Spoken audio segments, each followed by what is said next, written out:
Ngũgĩ wa Thiong'o's book, Decolonizing the Mind, argues that language is not just a means of communication, but also a way of shaping culture, identity, and power. It is both a theoretical work and a political act, written by Thiong'o as farewell to writing in English. He pledges to write only in his native language. The book explores how colonialism used language to dominate African minds and how Africans can reclaim their identity by reviving their indigenous and cultures. Thiong'o explains that during colonial rule, African children were taught to look down on their own languages and to admire English or French. The colonizers convinced Africans that their own languages were inferior, primitive, and incapable of expressing complex thoughts.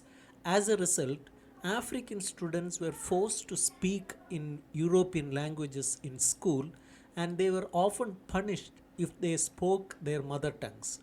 This created a disconnect between their daily lives, their culture, and their education.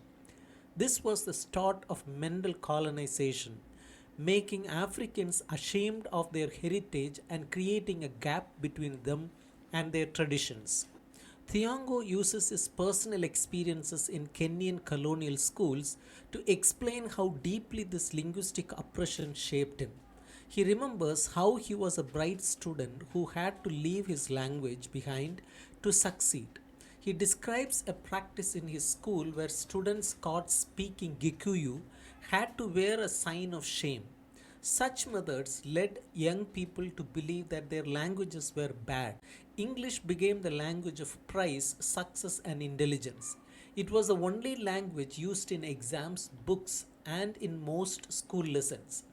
The more one mastered English, the higher one could rise in society.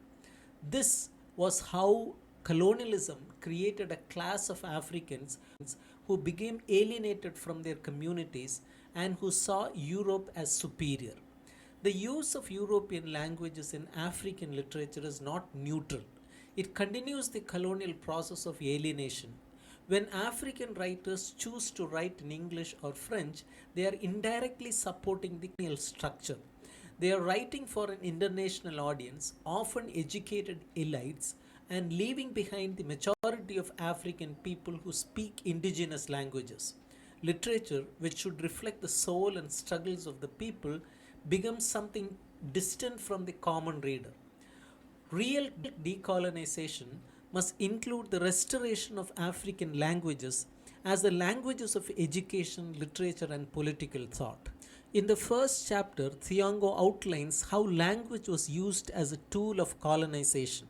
He shows how African children were mentally separated from their cultural roots. Colonial education made them admire foreign cultures and reject their own. This created a duality in African identity, one shaped by local tradition and the other by Western influence. He shows how this duality was the result of the colonial plan to control African societies from within by controlling their ways of thinking. The second chapter deals with the role of language in African literature. Thiong'o looks at how some African writers, especially during the early post independence years, continued to write in colonial languages. He discusses writers like Chinua Achebe who believed that English could be Africanized to express African realities. Thiong'o disagrees. He believes that even when English is used to write about African life, it still carries colonial structures and worldviews. True African literature must be written in African languages, rooted in local metaphors, songs, proverbs, and speech rhythms. The third chapter focuses on theatre and performance as ways of reaching the masses. Thiong'o shares his experience with community theatre in Kenya, where he co created plays in his mother tongue with villagers.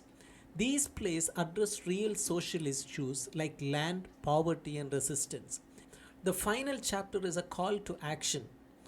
Thiong'o urges African writers, scholars, and educators to abandon colonial languages and embrace their own. He understands this is a difficult task, especially in countries where European languages dominate the education system and literary market.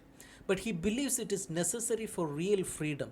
Language is the carrier of culture, and without reclaiming African languages, there can be no true decolonization. African people need to be able to speak, write, dream, and think in their own languages if they are to build societies based on their own values.